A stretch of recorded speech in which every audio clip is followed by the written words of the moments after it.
What the fuck was that, Ubisoft? They done lost their damn minds.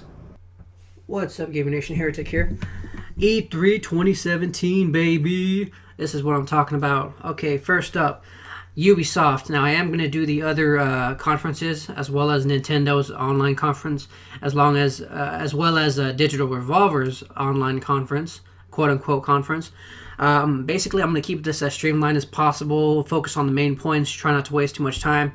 The games I am going to cut out include those shitty games that include, those cinematic story trailers that show no gameplay. They're just like cut together clips of something conceptual, or otherwise, you'll see what I mean when we get to some of these titles. But basically, the main games that are coming out, the main selling points of each of the conferences, I'll be going over.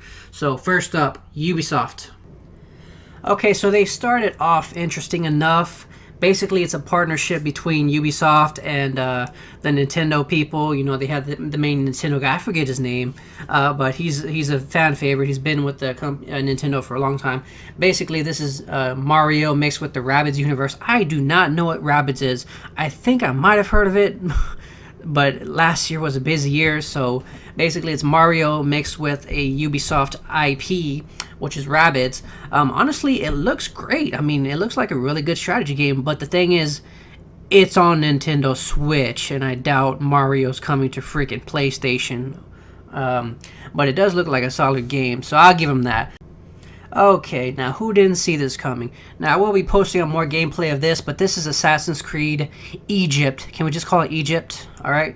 We knew this was coming for a while. There have been some leaks, but honestly, just to keep it simple, this is not a surprise. They've taken a couple years off of Assassin's Creed, but it still looks the same. I mean, the Egyptian setting is unique and enticing, and that's about it. Pretty much, the Division syndrome, where the only thing special about that game was the freaking New York setting. I'm not saying it's going to be a bad game. I'm sure it's going to be a major improvement, but they didn't take that long of a break, guys. Believe me. But other than the setting, yeah, it's just another Assassin's Creed game. Sorry. Okay, so the Crew 2, the Crew 1 was a pretty mild success. There's been a lot of racing games that have been trying to break through the mold. Besides the others like Forza, and there's a lot of racing games that I don't play. But personally, this does look good. They seem to be expanding with street races, off-road races, water races, and it looks like even airplane races, if I'm not mistaken. But yeah, this looks like a solid game. Another safe bet. I mean, this is a new franchise. Expect a lot of safe bets from Ubisoft. They have been pissing off their fan base recently with all their shenanigans, like Rainbow Six, The Division, all that. But this looks like a solid game. It looks high quality too, so look forward to this. And my personal gripe with Ubisoft, once again, delaying South Park, The Fractured But Whole, the sequel to the South Park game, Stick of Truth.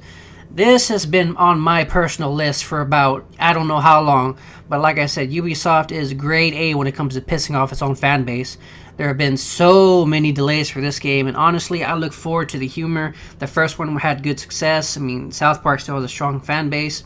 This kind of satire, it isn't really done that well in video games. I mean, there have been some instances like Grand Theft Auto where they do satire right, but we're finally getting the new South Park game this year. Thank God, Ubisoft. No more delays. Damn it. And a surprisingly refreshing game. Not really, because this game looks like a complete ripoff of those gameplay sections from Ubisoft's own other franchise, Assassin's Creed. It looks like they basically just... I'm not going to cover this game much, so I'm just going to say this. It basically looks like they snatched all those battleship sections out of Assassin's Creed games and made it its own game. I mean, look at this shit. This is straight up Assassin's Creed, and they're trying to pass it off as its own franchise. Now, I know many people did like those sections. They felt very, they gave you a lot of sense of freedom, made you feel like a pirate or whatever. But honestly, come on. I mean, this is what Ubisoft does now. They take, The Division, and, they change it up a little bit, and then they call it Ghost Recon's Wildlands. I mean, look at this shit. Are you really going to pay full price for this? I mean, even if there is a story mode, I mean, this does not look as much fun as that Thieves at Sea game, which, you know, you can actually go off your ship and, you know, go look for treasure on land. This for now looks like it's only ship only combat, so I'm not sure how much appeal it's going to have. It looks like a more focused game, which I'm all for. But remember the last game that they came out with that was also focused on a particular set of combat, which was For Honor. And now we know that they don't even support that game as they should. So keep your eyes open for this. Even though this does look fresh, it does look at the same time look like they're just ripping themselves off, guys. Come on. Now, this to me seems like the most straightforward and the most promising of the bunch, solely because of the premise of its story. It's the new Far Cry 5. This game takes place in Montana, and basically the whole state is under lockdown because this Christian cult, they call it a cult to avoid, controversy. This Christian cult has taken over this little small population in Montana, and basically the whole state's gone ape shit. The state has been divided, and of course you're going to help the locals, fight the oppressive evil Christians. This game looks promising to me just because of its story. I mean, the game looks like a complete ripoff of, Far Cry 3 and Far Cry 4's premise straight up. You go to a different region on the globe, and during each of these games, the storyline, you fight a specific dictator who wants to, sort of oppress the people and institute his own, change of ideology. And just because of that, this game looks interesting. It looks the exact same, I'm not going to lie, as the other Far Cry games. It's just the story that I gravitate towards most. And I hope they take it seriously. If you watch the trailers, it looks like they might be trying to make a point about religion, maybe Christianity, I don't know. But the point is, some of these trailers look a little over the top and silly, like they might not actually be taking it seriously.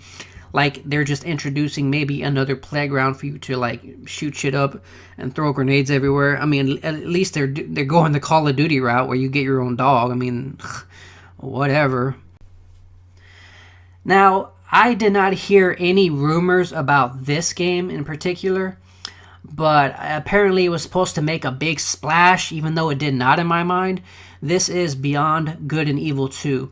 Now, the original Good and Beyond Evil came out for the original Xbox system like 15 years ago. I'm talking about the big fat Xbox with, the Duke controllers with the fucked up controls. Apparently that game was a bit of a hit, a cult classic, if you will. It garnered a fan base over the years, and it went into development hell. And supposedly there was a trailer for this game a few years back, but again, development hell. Just like Duke Nukem, just like Final Fantasy, I keep telling you guys, no matter how close these games are to your heart, if a game takes that long to come out, it's bound for trouble. I'm just saying. Final Fantasy 15, people. I'm just saying. I'll try to get my hands on the original if I ever get an Xbox with backwards compatibility. But, this game looks, from what I can tell, since I know nothing about the lore, it looks very inventive. Something about, humans being mixed up with animal DNA, very sci-fi-ish. Apart from that, I don't know what the hell's going on. But it looks interesting. But I'm just warning you fans right now who played the original, who love the original. Development process in video games, they mean something. You don't have a great idea for an awesome game, and then wait 15 years to, make your move. It does not work like that, especially back in the days when video games did not cost as much. So fans, be warned. This is still Ubisoft. The quality of their games has gone down. They've been sharing too many ideas between their games. I would be surprised if, in Far Cry 3 or Far Cry 5, there would be some, monkey DLC to where, all the religious angry Christians were turned into monkeys, like some zombie horror ripoff. But, whatever. Be careful, guys. Okay, so that's going to do it for my Ubisoft conference review. This conference was very short. Overall, I feel like Ubisoft, just like EA and Activision, well, maybe not Activision, but EA, these two guys have their own conferences every year like it's supposed to mean something. Bethesda as well, guys. these people, they just do not have enough content to show us. I mean, it's an hour of their time, and I'm just watching it over the internet. I mean, so no harm done to me, but these guys have way too much money on their hands, and all of it is just a big marketing scheme, as is it all. But for these guys in particular, they're just publishers, man, that have too much money. And they just, honestly, they don't have that much interesting content to show us yearly. I mean, they have the resources, but they just don't have enough content there that's interesting enough to warrant, having their own little E3. But yeah, Ubisoft, it's an on and off. I would rate their conference like a 6 out of 10. Far Cry, okay, whatever. It's another one.